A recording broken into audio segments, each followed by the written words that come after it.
दोस्तों, आज मैं आपको बाइबल से एक कथा सुनाना चाहता हूँ। आशा है ये आपको पसंद आएगी। परमेश्वर द्वारा अब्राहम और सारे नाम बदलकर इब्राहिम और सारा करने के बाद वे इब्राहिम से कहता है कि वे इसहाक नामक सारा द्वारा एक दूसरा पुत्र उत्पन्न करेगा, जिसके साथ एक नई वाचा स्थापित की जाएगी। जवाब में इब्राहिम हंसने लगता है, क्योंकि वे और सारा दोनों प्राकृतिक बच्चा पैदा करने की उम्र से परे थे। कुछ समय बाद तीन पुरुष, जिन्हें इब्राहिम परमेश्वर के दूत के रूप में पहचानता है, उनसे वे मिलने आते हैं और इब्राहिम उन्हें भोजन और अच्छाई देता है। वे इस भविष्यवाणी को दोहराते हैं कि सारा एक बच्चे को जन्म देगी, जो 1 साल के भीतर इसहाक के जन्म का वादा करती है। जिस बिंदु पर सारा अविश्वास में हंसती है, भगवान सवाल करते हैं कि यह जोड़ी उनके शब्दों पर अविश्वास क्यों हंसी, और अगर ऐसा इसलिए है कि वे मानते हैं कि ऐसी चीज़ें उसकी शक्ति के भीतर नहीं हैं। अब वे डरते हैं।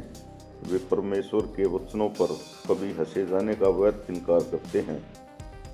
इसहाक का जन्म होते ही समय बीत जाता है। हालांकि यह इब्राहिम का दूसरा पुत्र था। अब्राहम का पहला पुत्र इस्माइल था। यह सारा की पहली और एकमात्र संतान थी। अपने जन्म के 8वें दिन इसहाक का खतना किया गया था, जैसा कि इब्राहिम के घर सभी पुरुषों के लिए यहोवा की वाचा के अनुपालन के लिए आवश्यक था। इसहाक के दूध छुड़ाने के बाद सारा ने इस्माइल को उसके साथ खेलते हुए देखा और अपने पति से आग्रह किया कि वे दासी हाजिरा और उसके बेटे को निकाल दें, ताकि इसहाक इब्राहिम का एकमात्र वारिस हो। इब्राहिम इच्छा रहा था, लेकिन भगवान के आदेश पर उन्होंने अपनी पत्नी से के अनुरोध को सुना। इसहाक की युवावस्था में किसी समय उसके पिता अब्राहम उन्हें मोरियाह पर्वत पर ले गए।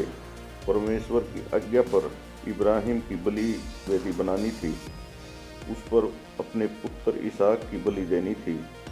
जब उन्होंने अपने बेटे को वेदी से बांध दिया और उसे मारने के लिए चाकू निकाल लिया, तो आखिरी समय में परमेश्वर का एक दूत आता है।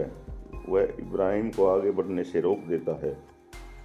इसके बजाय उसके पास एक बकरे की बलि देने का निर्देश देता है, जो झाड़ियों में फंसा हुआ था।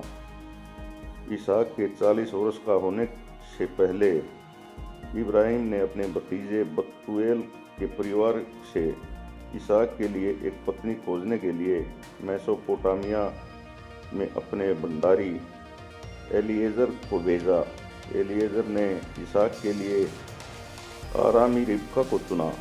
इसहाक से विवाह के कई वर्षों के बाद रिबका ने अभी तक एक बच्चे को भी जन्म नहीं दिया था और माना जाता था कि वे बांझ थी। इसहाक ने उसके लिए प्रार्थना की और वे गर्भवती हुई। रिबका ने जुड़वां लड़कों एसाव और याकूब को जन्म दिया। इसहाक 60 वर्ष का था जब उसके 2 पुत्रों का जन्म हुआ। इसहाक ने एसाव और रिबका ने याकूब को पसंद किया।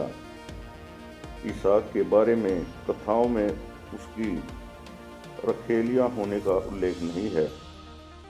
अपने पिता के मरने के बाद इसहाक बैर लहे रोई में चला गया। जब देश में अकाल पड़ा तो वे गरार के फलिस्तियों के देश में चला गया, जहां उसका पिता कभी रहा करते थे। यह देश अब भी राजा अबीमेलेक के अधिकार में था। इब्राहिम ने अपने पिता के समान इसहाक से भी अबीमेलेक को अपनी पत्नी के विषय में धोखा दिया और कुएं के व्यापार में भी लग गया। वे अपने पिता द्वारा खोदे गए सभी कुओं में वापस गए। देखा कि वे सभी मिट्टी में बंद थे। इब्राहिम के मरने के बाद फिलिस्तीनियों ने ऐसा किया तो इसहाक ने उसे ढूंढ निकाला और बेसरवा तक पूरे मार्ग में कुएं खोदने लगा, और वो उसने अपने पिता के दिन की नाई अमीलेक से वसा बांधी। इसहाक बूढ़ा हो गया और अंधा हो गया। उन्होंने अपने पुत्र एसाव को बुलाया और निर्देश दिया कि इसहाक का आशीर्वाद प्राप्त करने के लिए वे उसे अहेर मास का मांस लाएं। जब एसाव शिकार कर रहा था, तब याकूब ने अपनी माँ की सलाह को सुनने के बाद अंधे पिता को एसाव के रूप में गलत तरीके से पेश करके धोखा दिया और इस तरह अपने पिता का आशीर्वाद प्राप्त किया। जैसे कि याकूब इसहाक की प्राथमिक उत्तराधिकारी बन गया और एसाव एक हीन स्थिति में रह गया। एसाव ने पहले अपना पहिलौठे का अधिकार याकूब को रोटी और दाल के लिए बेच दिया था। इसके बाद इसहाक ने याकूब को मेसोपोटामिया में अपने मामा के घर एक पत्नी लेने के लिए भेजा। 20 साल तक अपने चाचा लाबान के लिए काम करने के बाद याकूब घर लौट आया। उन्होंने अपने जुड़वा बेटे एसाव के साथ मेल मिलाप किया। फिर उन्होंने एसाव के साथ इसहाक को 190 वर्ष की आयु में मरने के बाद हेब्रोन में दफनाया गया। स्थानीय परंपरा के अनुसार इसहाक और रिबका की कब्रें इब्राहिम और सारा, याकूब और लिया की कब्रों के साथ उत्तर गुफा में हैं। रब्बीवादी परंपरा में बंधन के समय इसहाक की आयु 37 वर्ष मानी जाती है, जो एक बच्चे के रूप में इसहाक के सामान्य चित्रण के विपरीत है। रब्बियों ने यह भी सोचा कि सारा की मृत्यु का कारण इसहाक है के इच्छित बलिदान का समाचार था। इसहाक के बलिदान को बाद में यहूदी परंपराओं में ईश्वर की दया की अपील में उद्धृत किया गया है। बाइबल के बाद की यहूदी व्याख्याएं अक्सर बाइबल के विवरण से परे इसहाक की भूमिका को विस्तृत करती हैं और मुख्य रूप से इब्राहिम के इसहाक के इच्छित बलिदान पर ध्यान केंद्रित करती हैं, जिसे बाध्यकारी कहा जाता है। इन व्याख्याओं के एक संस्करण के अनुसार इसहाक बलिदान में मर गया और पुनर्जीवित हो गया।